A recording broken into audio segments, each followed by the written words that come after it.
I'm very excited and pleased to invite to the stage our first guest speaker, Kris Michaels. Kris is Digital Director at the National Gallery, where he sits on their executive committee. At the gallery, he runs the Digital and Communication Directorate with responsibilities including social media, the web, ticketing, membership, marketing, and PR. Before he joined the gallery, he was head of digital and publishing at the British Museum, where he founded their digital department and created a digital strategy. He acts as an advisor to the Humboldt Forum, a new institution being built in Berlin. He has acted as advisor to museums in Qatar, Singapore, and Abu Dhabi. Before entering the world of museum, he was CEO of educational startup Mindshapes. He has led digital functions in TV, publishing, and advertising. He has a PhD from University of Bristol and lives in North London. Kris will talk about creating a digital strategy, lessons from the National Gallery and the British Museum. Please welcome Kris. What I really wanted to talk about first is the practical activity of creating digital strategies in museums. You've heard brilliantly in the presentation before this, the complex theoretical universe in which everything to do with the internet exists.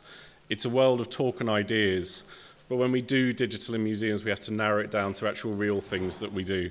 I'm British, and probably our only real strength as a people is a kind of pragmatic conservatism. And when I think about the things that I try and do in life, I always think of the philosopher David Hume. And Hume talks about this idea that you don't really come with a theoretical approach to what you do. What you do is observe things that happen and try and understand the meanings of them. And so what I'm really going to try and do today is talk about the things that I've learned from now having attempted to do this job of doing digital and doing digital strategies twice. If I put that into context, that's a real different thing for me to be doing with my career. Since I decided I didn't want to be an academic nearly 15 years ago now, for one reason or another, I've moved from one profession to another. Started working in advertising, went to work in publishing, went to work in TV, ran a startup. And each time I've moved in a way as the internet has changed how industries work. I started working in advertising pretty much the month that Facebook and Spotify were launched. And we thought we were a brilliant digital advertising company then, but we could see this new thing was coming down the track and we didn't know what it meant. I then went to work in book publishing, where I spent 4 years, and we could see that something was happening with digital, and we thought it was all about marketing. We thought very, very naively back in 2006 that it was about becoming a bookseller ourselves. And we were completely wrong in that idea. Actually, it was about what ebooks meant. And then I worked in a TV company, and when they released the iPad in 2009, we thought that this was going to change TV forever. And it did change that company so much that its investors got so scared of what the internet was going to do, they sent it bankrupt within a week. So then I went to run a startup, and this was all about trying to change education from a very pure point of view, as we saw that the iPad and the iPhone were going to change somehow what education meant. But again, we didn't know what it meant, and so we tried to figure it out. And so all I've tried to do as I go into museums is I can see, and we can all see, that the internet is changing what museums mean one way or another. I think we will only find that meaning and find out what they mean through the things that we do. And so what I want to talk about today is the practical activity of doing digital strategies, and then what it means to actually make things real in museum environments that reflect those digital strategies.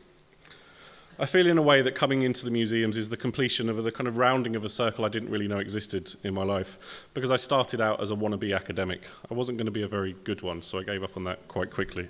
But it's a chance for me to put back together the things I worry about intellectually at a very worrying time intellectually for the world around us, with these wonderful worlds of museums that we live in that try and explain the world and its history. And so I'm not sure if working now in my second museum means I'm now committed to this incredible sector for life. We'll see. We'll find out as we go along.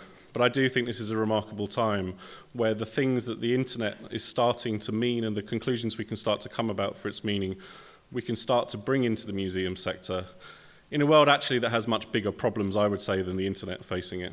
Changes in politics, changes in economics. These are really shifting the fabric beneath our feet. And I think that we can use the internet as a force for change and positive change in how museums intersect with the world. So what I'm going to do is try and define what a digital strategy is in 10 easy steps. I hope that you can take them away as, again, some inspiration and some practical help for the things that you might want to do with digital in the museums that you work in. I'll start with a very simple, at the beginning really, with this question of what is a digital strategy? I would say it's easiest to define a digital strategy by the thing it isn't. It isn't just about running the website. Unfortunately, we all need websites as museums, but having a website is not a strategic gesture, it's a thing that you just need to do. It's not really just about making mobile apps. It's not really just about having social media. I think what it is about understanding what the museum, your museum means, your very, very particular museum means to a world being changed by the internet, and trying to connect together the meaning that's been held in that institution since its founding to a meaning that you can find in the world today. As I said, that makes it a practical activity to discover in the first instance what the idea of the museum is in the first place. I've worked at the British Museum, 250-something years old now, and the idea that supports it really is the same one from the 1750s that it is today. I work now in the National Gallery, 193 years old and counting, and its principle of why it exists in the world really is the same one as it is today. And we have to hold on to those founding ideas because they're important, and they stay in the guts of what we do. But we have to now find what the internet means and connects to that. Ultimately, what that act of digital strategy means now is reflecting on the concept of change. Whatever your digital strategy is, however you choose to craft it, it's going to mean changing something in the guts of the museum. If you don't try and change something in the guts of the museum, in a way, what's the point? Why take on as big a concept as the internet and all it's changing in the world if you don't try and change something about what that institution means? And that means you, as the person doing digital strategy, become a kind of lightning rod for change. All its good sides, all its bad sides. And if you're going to take on that kind of moral responsibility of doing digital change, you have to be willing to accept the good and the bad of that.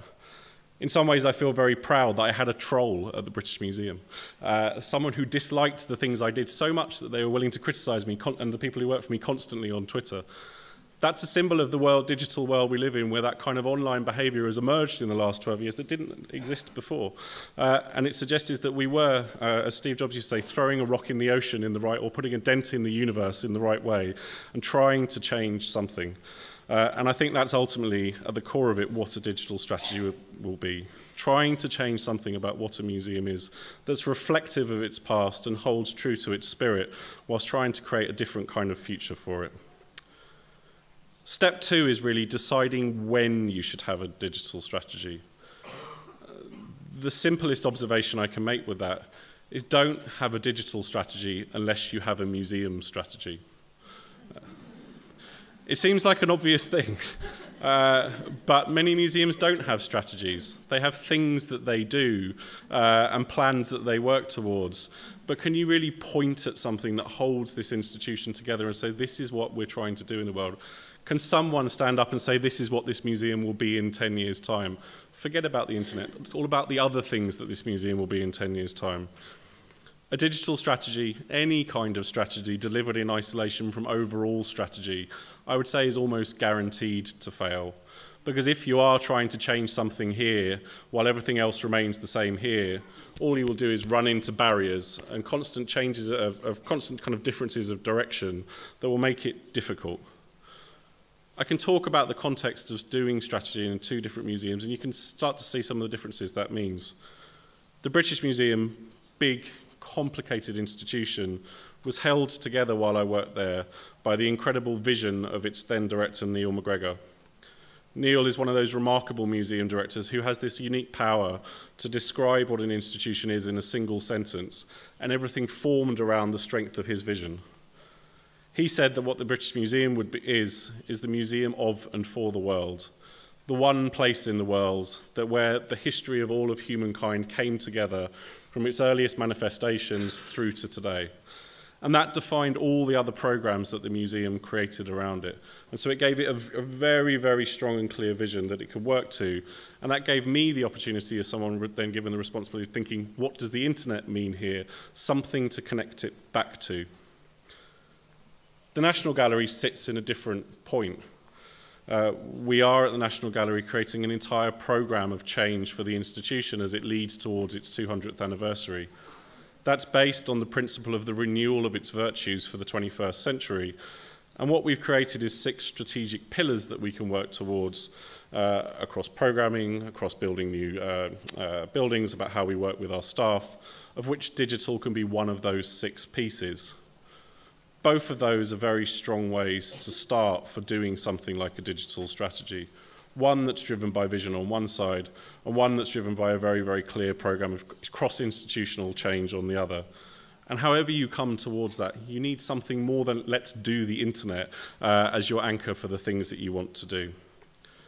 I think, and I believe, if you had to take a choice between those two things, the National Gallery is incredibly well positioned towards that because we're working to similar timelines and similar outcomes for where we want change to happen by. That notion of similar point of time of conclusions, 2022 to 2024, is a critical thing for us in that shape. And it means that we can make decisions together about where things do bash into each other, where they don't align and collide with each other well, that we can make kind of mutually shared decisions about what makes a priority for it. But either of those two things, vision-led, strategic pillar-led, can work, but don't just do digital on its own. I said, your digital people are a kind of lightning rod, a kind of symbol of a change that some people will find uncomfortable. Don't leave them in isolation over here to do things and bring change on their own. Make it part of a wider whole.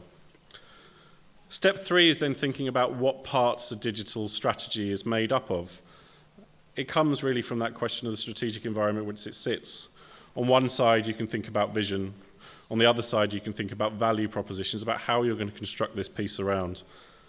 As I said, when I did this at the British Museum, we were driven by this incredibly strong, rich organisational vision of being a museum of and for the world. And as I started to think about what the internet meant for the British Museum, everything I did could fall out of that concept. And because if you think of a museum as the place where the world can come to experience the history of the whole world, for me it became a question of turning that outwards. As we think about the destiny of the internet in the next 30 or 40 years, you come to a point somewhere in time where all of the world is connected to the internet. That may be the moment the apocalypse comes, I don't know, but when it happens, for the first time ever, actually, the British Museum I saw could do the things it was created for in the first place, to connect the whole world to the history of the whole world. And so the programme there I had was all about the increase of audience size. How could I go from an audience of tens of millions to hundreds of millions, and how could we even think towards billions of people as our actual, real, tangible global audience? At the National Gallery, I've taken the opposite approach because of, again, the things that it's trying to do, which is to think about a series of very distinct and discrete value propositions that we would work towards. Value proposition is very about how do you create meaning and how do you create value, powerful outcomes. And as we've thought about what those value propositions mean at the National Gallery, we've thought about it in 3 ways, and from the perspective of 3 core questions. The first is about the visitor and their experience. We've seen in the presentations already this morning how core a question that is for how museums think, but also how the world is thinking about digital. If I stood outside museums, I call this the notion of customer experience, and that's a discipline that's grown in strength and meaning and value all around the world in the last 5 years. But for us, it's about integration of visitor experience. Exactly as Einat describes. How do you bring together the things that happen before the visitor comes, when they look for you on the internet and craft their experience from there? How do you make coherent sense of their digital touch points through the institution? How do you make a great Wi-Fi sign-on that actually is useful to somebody? How do you make digital signage that people actually read? How do you make audio guides better? How do you make those things that people come into contact with coherent and constructive to their experience? And then how do you incentivize them to get into a lifelong relationship with you, driven primarily by email marketing, by social media, which will make them want to come on a journey of learning more about art with you? The second of those value propositions is about the role of data. We live in a world that's being changed by what information means. And museums have an incredible opportunity, to me, to refresh the commercial business models they run on for a 21st century world.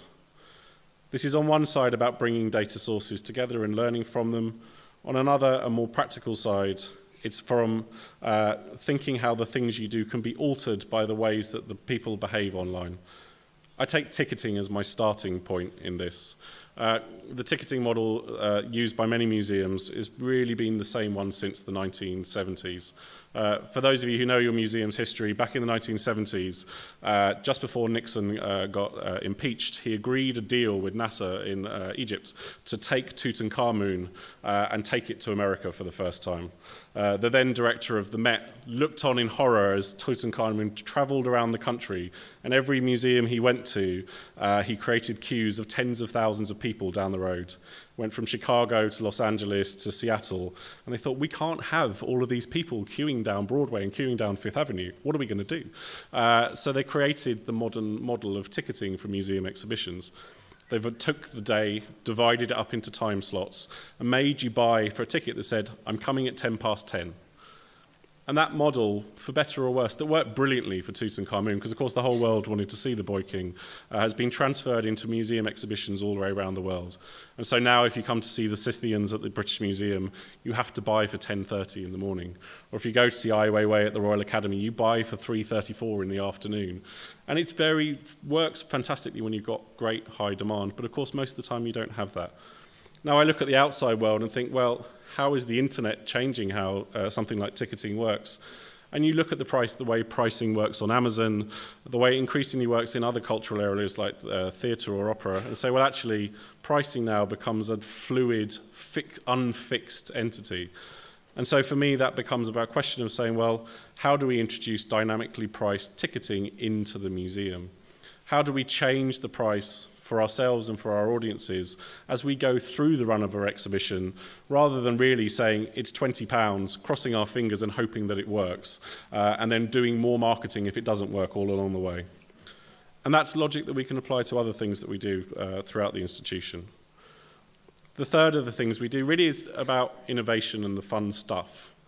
What we've seen this morning is that there is this new category of technology emerging in the world that one way or another is changing the way that people will be able to think, consume, create and distribute on and about art.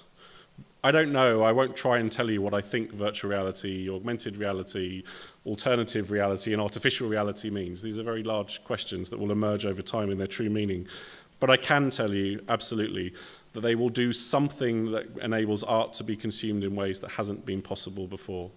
Already there are fascinating things being done with the creation of art in digital spaces. Already there are interesting things being done in the way that augmented reality can allow you to interact with paintings.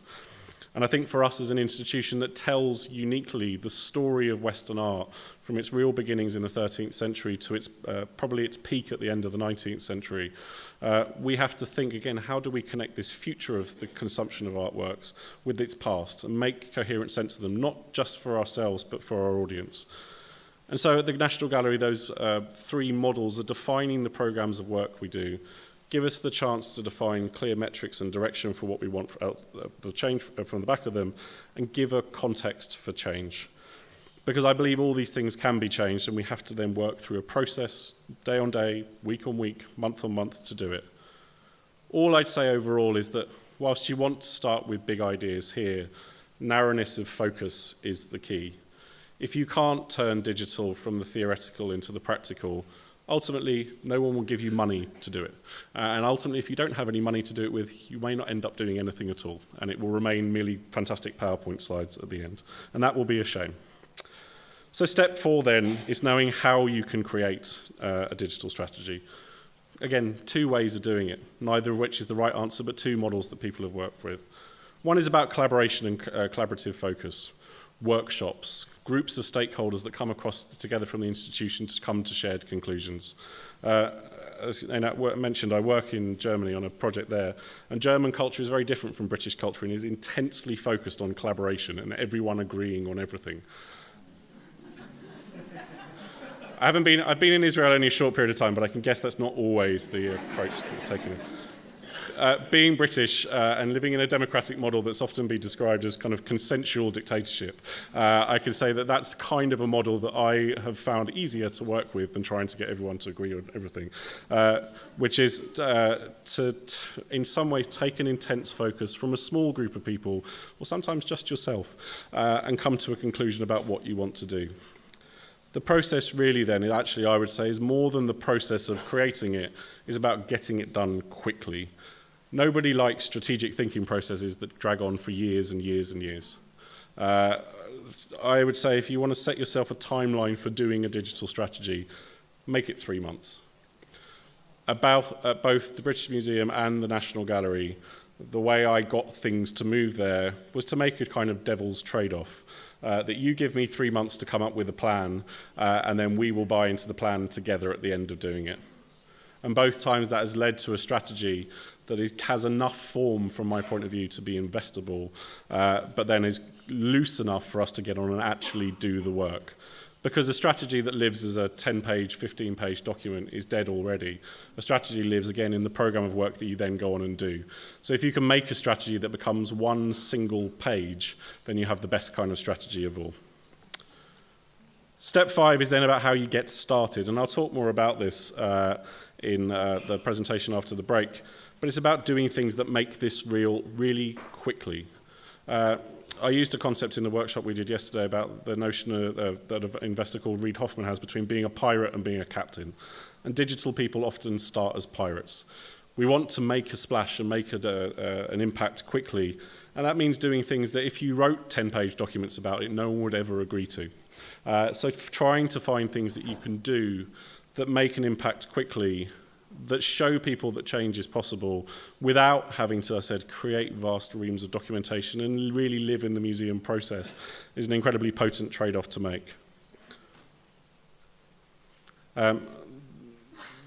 When you get to those projects, the thing that you'll probably have to do to enable them to happen is not spend any money. No one's going to give you money for projects they don't think should happen in the first place. And if you can't explain the value of them because you don't know the outcome of that process, then you will have to spend nothing. Nothing is a brilliant budget for when you're trying to be creative, because it forces you to really think about how you can make an impact. Ultimately, social media is a phenomenal way to do that, because social media has been crafted to let the public speak to one another in this kind of very fragmented dialogue for free. As the presentation said, the trade-off of that is that some measure of privacy is traded away, but this is a chance to speak out loud and in public to an audience in a new way. So find that thing. At the British Museum, I launched the British Museum in Minecraft. It was an afternoon's worth of work and ultimately one post on Reddit that became the core of that program. At the National Gallery, we ran a program I'll talk about in more detail called Sunflowers Live, which was about our curators telling stories on Facebook Live about Van Gogh's sunflowers, both in our museum and other museums around the world. For both of those two projects, both of which featured on the front of the BBC website, many of which are featured in newspapers right around the world, the total budget we spent was not one single penny, and I wouldn't have that any other way. And in both of those cases, they created the culture in which digital could start to shape the institution. In both of those cases, no directors ever signed them off or were ever told they were happening in advance of them happening, and I think that's important. The next thing you're going to have to do to make it real is to get digital skills into the institution. And this is where the hard thinking really has to start, because the skill sets that define great digital organizations, whether they're Google and Facebook, whether they're hot startups in Tel Aviv, are different from the ones you have in the organization now. And whether you're investing in new members of staff altogether, and I'm very lucky to have worked in big museums where I've been able to do that, or you're trying to think about training staff who are already there, start from the point of view you need to learn something you don't already know about and work from there. I would say if there are 4 key disciplines to work from that, product management, user experience design, user experience research, and data analysis are those 4 things. I won't go into the detail of what they mean now, but if you don't know what those disciplines mean by me just saying the words, that shows you the journey that you will need to go on to think about how to create digital capability. We're lucky because those are disciplines that are increasingly redefining the world of work around us. So there are training programs out there. There are examples in other organizations of those disciplines becoming real. But you will need to think about how to bring those methods and approaches into your organization. And it takes commitment to do that. If you need to train people who already work for you, you might not be able to do that in 10 minutes. If you need to bring in new members of staff, you might have to take risks on people who've never, like me, who've never worked in museums before, who might come into a museum and think, this is absolutely berserk. Why am I working here, and leave 6 months later? And I've had all of those situations in the process of trying to create digital departments. Product management seems to be, as a discipline, one that's very hard to get people to stick from outside, because product managers have so much ownership and responsibility out in the technology market that in a world of museums which love committees and standing groups and all kinds of reporting, it just feels hard to gel into the culture. But I believe we have to keep going with that, because those disciplines aren't going away and their maturity in the sector at large continues to grow. So we have to keep finding ways to integrate them in. Step 6 is knowing what you're going to have to do to make a strategy work. I would say from both the British Museum and the National Gallery that the lesson is really about how you try and do two separate and incompatible things at once.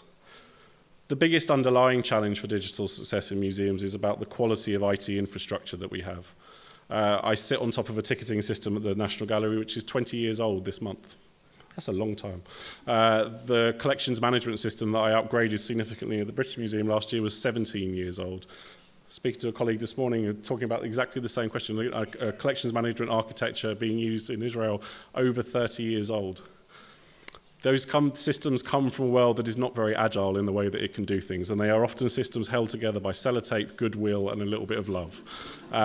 Those things, goodwill and love, are not how Google has conquered the universe. And so we have to go through, on one hand, through a process of changing and upgrading and changing the systems that we use, the processes through which we use it, and therefore the business models and the strategic approaches that we use to get the best out of those systems. But no one ever really thanks you for that kind of ugly project stuff. And so on the other hand, being a museum, you need to do impactful public things that demonstrate the meaning of the strategy you're trying to create out in public. Projects like the ones I'll talk about after the break are great, fun, high innovation, high energy projects. But I don't believe you can do just one of those two things. I believe you have to do both of those things at the same time. And that's a hard balance, because you're trying to keep all of these things together. Step 7 is thinking about key metrics. Everyone will tell you, of course, you're digital, you can measure everything. It's not entirely true. Even if you know Facebook well, even their measures don't work half of the time. So thinking that everything is measurable is not entirely true. But a thing I will say to make it simple for you to do this is worry only about 2 core metrics. One is about reach. What is the size of audience I get to with the things that I do? Can I measure it clearly and understand that it is growing over time? And 2, and again, I speak as a Brit and therefore pragmatically business-like in my approach, is how does my budget balance out at the end of it? If I have to do a commercial project, do I give you back more money than you gave me in the first place? If I have to do a non-commercial project, do I not spend more money than I told you I needed to spend in the first place? Because in a world of museums which are very constrained in their financial world and very high on the governance they have to put around money, those are the questions you will come back to ultimately. So be very, very clear about those 2 things as you do it. Step 8, what do you do when it goes wrong? I worked in a startup. In the space of 2 years, we completely changed what we were trying to do as an organisation 4 times. I went from a staff of 4 to a staff of 60, back down to a staff of 20, up to 30, down to 5, and up to 20 again, all in the space of 2 years. You can't, we would wake up in the morning, my business partner and I, have coffee, talk about what we want to do, and sometimes we just changed our minds and completely reorganised what we wanted to do as an organisation. You can't do that in museums. So knowing how to raise red flags at the right time is the right thing to do. That comes down to a rhythm of governance, a rhythm of dialogue that they have to fit into the way the organisation works. You can't be rogue entities entirely out in the world trying to do your own thing to your own rhythm, your own timeline. In startups, you can make pivots, but also in startups, you shed baggage as you go along. And knowing how to kill projects, when to turn away from things you do, is absolutely crucial to that process. Again, hard for museums, Many museums accrue things that they keep on doing for decades and possibly centuries at a time, that if they look back, they never would have done in the process, never would have done in the first place. But it's hard for them to turn away from them because they are these kind of yachts sailing slowly in the ocean. But to be digital, you have to learn how to stop doing things along the way. Of the 7 programs that I really set up at the British Museum, 2 of them didn't work very well. Of the 5 infrastructure projects I did there, 3 of them were successful, 2 of them were unsuccessful. And that's reflective of the situation of the museum itself and the things that we needed to change, but ultimately reflective of digital, that you are taking risks with things that haven't been done before. And knowing how to stop doing things is equally important as knowing how to start. Step 9, and we're coming towards the end, is knowing how to celebrate success. One of the things that people find hard with digital is knowing how to talk about it. And again, it comes back to the simple idea of what being a digital leader means, which means you going out and being the person that tells the story to the world about the things that you're doing. But then educate your museum leaders in how to tell that story of what you could do. In a way, the proudest thing I had that I left with at the British Museum, which is that for the closing speech of our director then, Neil McGregor, on his retirement, 2 of the projects of the 4 he talked about as the things he was most proud of in his time at the British Museum were projects that we did. And that matters because he understood that they meant something for the spirit of the museum that he was trying to create. And you have to become that advocate for success, for simple storytelling about what it means. And it's why ultimately I'm here today to talk to you, is to continue telling the story that change is possible, that you can do it through the things that you do, and keep telling people that we are amazing, that the team who works for me are amazing, and that you can do amazing things as well. Step 10, and the final step, is know what the horizon of change is. Everyone who talks to heads of digital is saying, well, when are you going to make yourself redundant? When don't we need to hire the digital guy anymore? Too often we are digital guys. We shouldn't just be digital guys. We should be everyone digital. But what is the horizon of what you're trying to do? The digital strategy I created at the British Museum, I created semi-intentionally to be 5 years, and then they weren't going to need me anymore, which partially explains why I left after 3 years. For the National Gallery, we see it as part of an ongoing process of integration through the museum, but that means me running departments that aren't about digital. And so that process has to start honestly with thinking from that first question. If we're trying to integrate digital inward into how the museum operates, there comes a point where that word digital isn't meaningful anymore. Think if you can do that in 3 years and answer that question honestly. I'm not sure that you can, because it means that digital has somehow stopped changing the world around us and that someone doesn't need to think about and respond to that change. The other way to think about that is the life cycle of museums. I was at the Tower of David last night with Jake, and the digital projection there is 10 years old now. My favourite example of the use of technology at museum remains in the Natural History Museum in London. I was 6 years old when I first went there, about 20 minutes from where I grew up. And there was this amazing exhibit where you pressed a yellow button and it moved a piece of card. It flipped over and told you something different about dinosaurs. When I was 6 in 1984, that was the most remarkable thing I'd ever seen. I thought it was the best thing in the world. The thing is, when I went back in 2014, it was still there. And that's part of the truth about museums, is that the technologies we put into them, whether they are pressing a button, flipping a piece of card, putting a TV screen in, putting in an amazing interactive installation. We looked at the example from Cleveland.